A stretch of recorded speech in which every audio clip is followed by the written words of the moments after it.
Today we're diving into something pretty wild, the fascinating evolution of how humanity actually worships.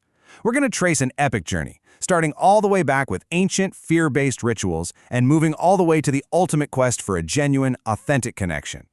Let's break down exactly how our approach to the divine has completely transformed over millennia. So let's kick things off with a massive, deeply human question, one that civilizations have been asking since, literally, the dawn of time. What does it actually mean to truly worship? I mean, when we hear that word today, it's super easy to just picture singing songs in a building, right? Or maybe sitting quietly in a pew. But as our source text reveals, the roots of worship go much, much deeper than just showing up to a specific place once a week. Take this famous observation by St. Augustine. It brilliantly captures our innate human instinct to seek out meaning. Think about that restless feeling we all get. You know the exact one I'm talking about. You're endlessly scrolling through your phone, looking for something, anything to satisfy that boredom, but nothing quite hits the spot. Well, Augustine argues that we're actually wired this way on purpose. We instinctively try to find peace by connecting with a supreme power. And our lives, according to this view, only find their ultimate meaning when they are completely united with God. All right, let's look at Section 1, Wired for Worship. Long before modern religions were formed, imagine being an early human. You look up at the sun, the moon, the stars, and those utterly terrifying thunderstorms, and you experience profound awe. But you also have a severe lack of knowledge about how any of it actually works. Driven by this awe and, honestly, a healthy dose of fear about things they didn't understand, early humans established the basic foundation of worship, oblation, or offering.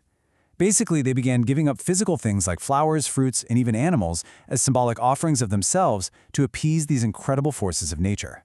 Now, notice the profound contrast here. The general human pattern across history has almost always been humanity reaching out, desperately trying to find the divine through statues, pujas, or various physical practices.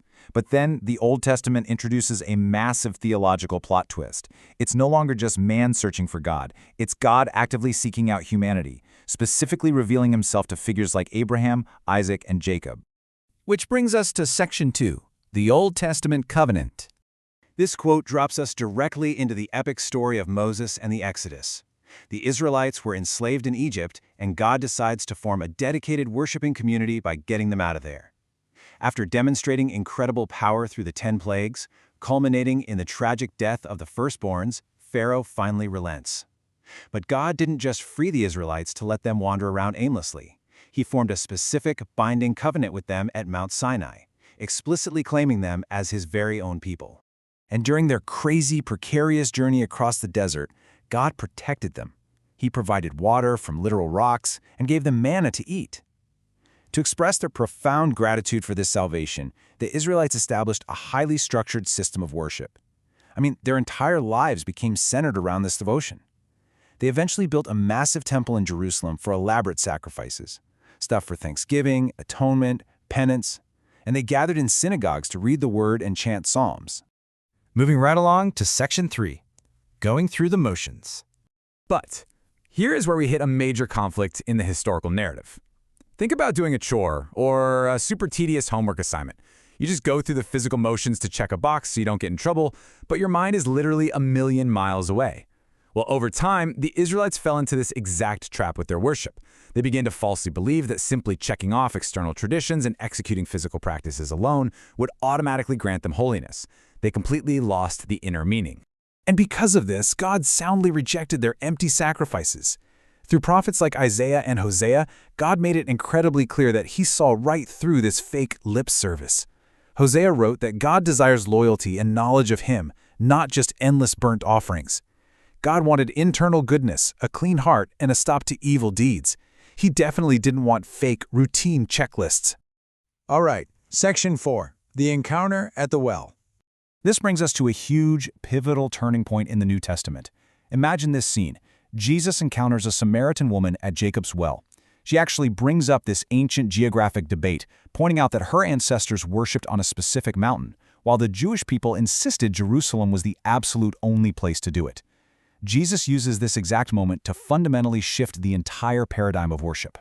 He gives her this profound answer. He tells her that the hour is coming and is actually already here when genuine worship will no longer be about debating geographic locations like a mountain or a specific city. And it definitely won't be about strict external rule following. Instead, it requires an authentic internal connection. He says the Father is actively seeking people who will worship him in spirit and truth. So, let's unpack that in Section 5, Spirit and Truth. What does this actually look like in real practice? Well, the source text explains that true worship is essentially reciprocating love. Because God came in search of man, man responds by aligning his own personal desires with God's ultimate design. Jesus demonstrated this perfectly on Mount Calvary.